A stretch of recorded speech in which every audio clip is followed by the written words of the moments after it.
thank you so much for doing this show. After all, I'm still pretty much small potatoes. Oh man, all good meals are made of small potatoes. Yeah, that's a good It's point. old Portuguese proverb. How do you join us in that? What do you want? So you Well, get a drink? welcome, Yeah. welcome to Undergroundopolis. We'll just jump right into it.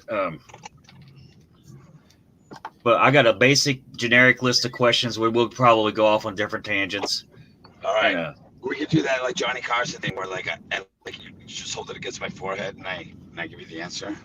all Am I right. dating myself? I'm dating myself. That's a deep cut. Deep cut. What what was it? If there was somebody in particular that made you say, you, who did you see like at a concert or whatever that's made you say, you know what, I want to be that guy. I want to. That's what I want to Uh, do. Definitely nobody. I was like honestly, and my brother's here to testify to it because I as a kid, I was kind of like just nerded out and played piano at home, and that's kind of how I developed the songwriting part of it. But as far as the performance aspect of a rock song, rock concert, the only really the first rock concert I ever went to go see was Extreme, and it was because my boy Nuno, he kind of grew up in this small town with us, and he was like one of the Portuguese in a small town, he made big time, and we all were rooting for him, and he happens to be an incredible player. So I got signed shortly after that, and kind of like when I moved to Detroit, my brother would take me to these like open mic things with me and an acoustic and a bunch of hippies, and kind of got my feet wet with that, and it was kind of as it went, So I never really saw anybody or influenced, who was like, oh, I want to be like that. But I do recognize there's like amazing performers out there, but I kind of like had this whole attitude where I was like, well, if I don't see anybody, then I won't be influenced by anybody. Then I'll be my own. But it wasn't even that purposeful. It was just kind of it so happened that way. But I kind of always was, the center of attention, whether I wanted to be or not, just because I had that little ADHD vibe going on. Well, you know, people, which I think is an inaccurate assessment. People often think of tantric, they say it came from Days to the New. That's not correct at all, is it? I mean, there's connections to it for sure, but basically, I was in a band called Merge. I can't even really believe that we're talking about it for 20 years later, but let's just do it. But I was in a band called Merge. That band, you know, was, in the circuit in Detroit and everywhere. And basically, we were managed by the same people that managed Travis, and Merge had played with Travis and stuff. It was a separate entity, but Travis then like kind of like let all the other guys go, and simultaneously I was kind of like in that position where I needed some guys. We'd already known each other. I came down and it just vibed out really easy. I mean, the guys, the original lineup of this band, Todd was, especially Todd, as far as the guitar player, he was a really really important part as far as the kind of the forming of the sound. Even as I wrote a song, when he would replay it and give it his little Todd thing, it was cool. But over the years, I think that it's just, you know, I've had to change the perspective of what the band is, and kind of adopt and, welcome like new nuances, because nobody's ever going to play this stuff the same. And the new stuff that I'm writing, even when they play it, it's going to have its thing. And I think that's good. I think out of a lot of the bands that have had people come in and out and stuff, I think we've done it well, because we've made them positives and not negatives. I think like the lineup that I have right now, they couldn't do what the first lineup did, and vice versa.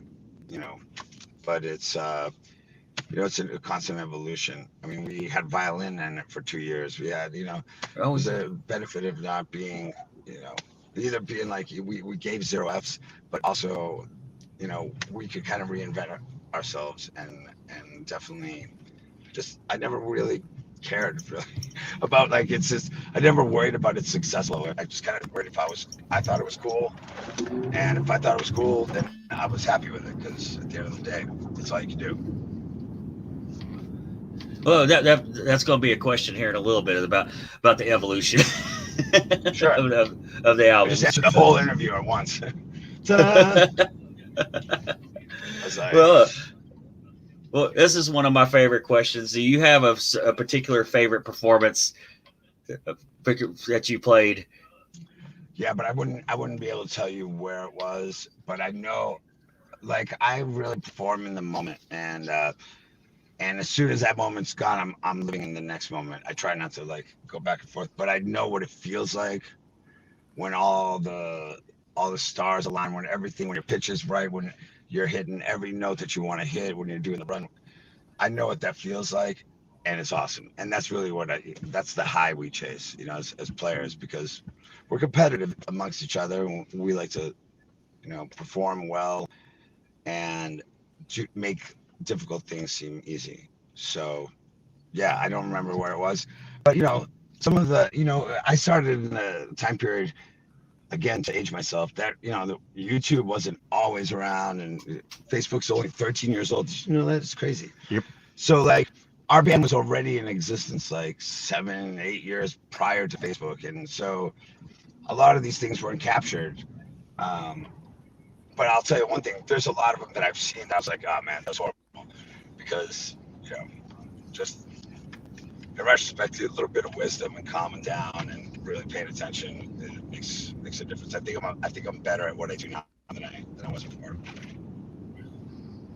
Do you how would you describe the process as each album evolving? How each album's different, Well, they're all different, but they're all different for sure. But they kind of have the same narrator, I guess, in that sense. But that narrator, being me, is also still growing and growing as everything else is growing around. It's like it's a living piece. But sometimes, for example, on this coming brand new record, the title to me of the record came first, as far as like I have this title of like, what is it that this is happening right now, and it's really the combination of everything that I've ever done and all the people that have been in my life and influenced me, whether purposefully or not. This is like the sum of all things, and I thought that was a really you know all in one type of statement. And with that, I kind of filled in the gaps. I had some anchor songs that I knew that I wanted to put in there, and then I kind of filled in the gaps like that. And it was a unique process, because generally I don't come up with an album name before I come up with an album, but all of them are unique, and sometimes it's not purposeful again, because sometimes like it's you're making the best out of an accident that ultimately turns into a thing. For example, when the violin came out, that was a product of after We Go was done. I was starting to do this little side project called State of the Art, and initially that song Down and Out was one of those songs that I had kind of pigeonholed for State of the Art. But even previous to that, I had used that riff, that violin riff, as a hip hop track when I was producing some hip hop tracks. So like it kind of all fell into each other, and then it created that The End Begins, which was really, to me, like a very solid chapter and change as far as tantric, because we it, you know it was the old guys were out. It was a whole new thing. We had a lot to prove, and then we came out with that song that nobody really thought was going to do anything, and it was like number one.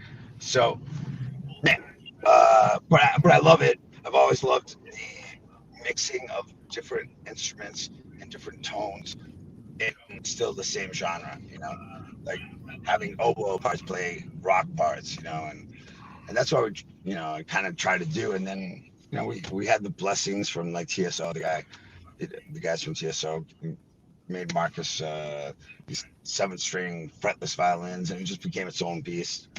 And then that again dissolved back into its roots. So it's like it keeps on going, but I think the constant is that like there's there's obviously my voice in there, and obviously I'm too stupid to know I can't do it, so I just keep on doing it. Right on. I noticed like as albums progress, like it seemed like more layers would add, Right. more Well, sometimes textures. everybody says, oh, like, oh, that's the first record, and say, I'm one of those people who say that, but most of the time you have to admit that most people don't even like give it the real listen, because of the first records of all bands that have gotten solid deals, those things are shoved down your throat as much as possible because there's so much money and everything pumping behind them. And then the other ones are kind of this overflow fan base. But to me, my favorite songs have never been the singles. They've never been these things. They were always like these things that are in the middle. When people hop my car and I'm like, hey, play me a tantric song, I'll play them. Songs that are not breakdown. They're not that they're not great songs. I love breakdown and I love a sound and I love them all. But some of them I like to get a little more out of it, and I appreciate a little bit more the difficulty of technique, and making it beautiful and heavy and whatever it is, but in a cool, unique way that every time you listen to it, if you want to get something out of it more, you can. If you want to just listen to it for its melody and its beat, great. But if you want to have some pensive lyrical thought in there, there's thought behind everything. It's not like accidental. It's by Do you design. have a Do you have a personal favorite? And I know that changes all the time with musicians, but one that's real personal to you. That They're all real personal. I mean, literally every single record that I've ever put out with Tantric is basically a musical diary of my own. Some of them are very, very literal, but have no mistake that they're all my story. So whether it's been me, you know, perceiving something and making an observation in a song, or me living it and making the observation as the guy, the subject. To me, the songs, you know, are like kind of like smells in say your grandmother's basement. It's like you walk down there and it just brings you to that moment. So how they trigger me is I knew where I was, exactly where I was mentally, everything where when that happened.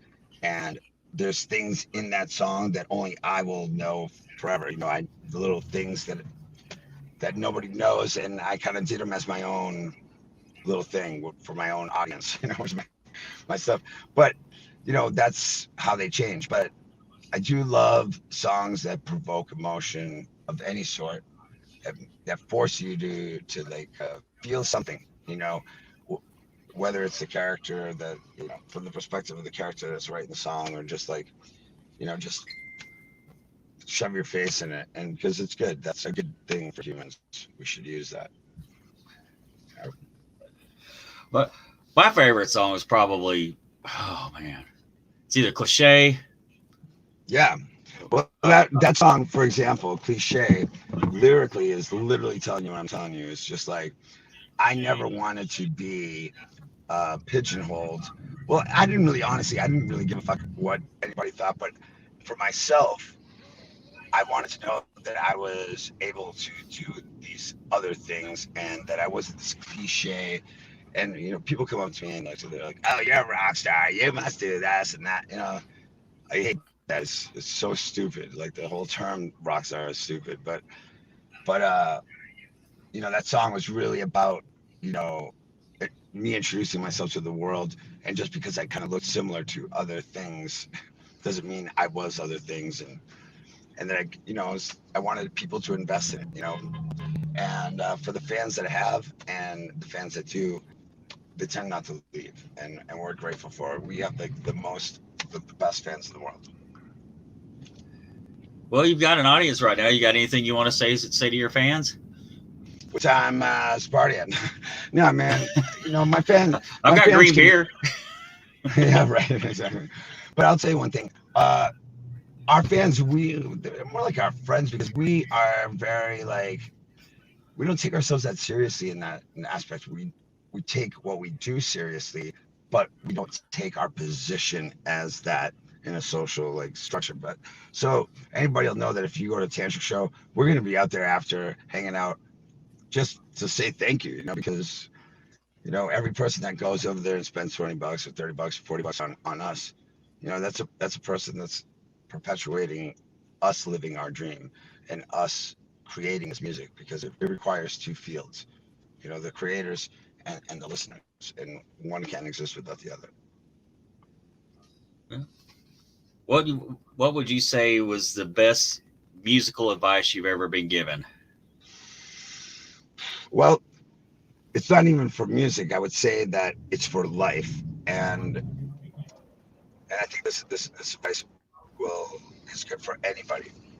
And the thing is that uh, there's no guarantees in anything in life. But if you don't know what to do in life, you don't know what your career is, you don't know what you're gonna do, you should just always do what you love, because what ends up happening by doing what you love is what other people call rehearsal and practice and everything. That's fun time for you.